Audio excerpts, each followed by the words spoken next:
Très présente dans les énergies renouvelables, les énergies marines. Pourquoi? Quelle est la volonté du département? Écoutez, si ça ne vous avait pas échappé, la Manche est entourée par la mer.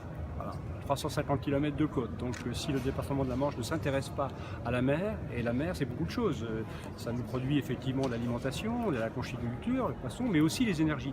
Donc énergie marine renouvelable bien entendu, donc c'est un sujet sur lequel on travaille déjà depuis longtemps parce que l'on pense que nous avons un positionnement particulier. D'abord nous sommes un département qui produit beaucoup d'énergie et qui a un potentiel aussi de production d'énergie renouvelable sous toutes ses formes.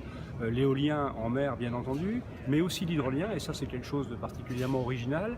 Et original pourquoi? Parce que nous avons ici un potentiel de production avec le rat blanchard, mais aussi la pointe de Barfleur, tout à fait exceptionnel. Il faut savoir que c'est les courants les plus forts au monde après la baie de Fundy au Canada. Donc voilà, donc vraiment une capacité de production importante.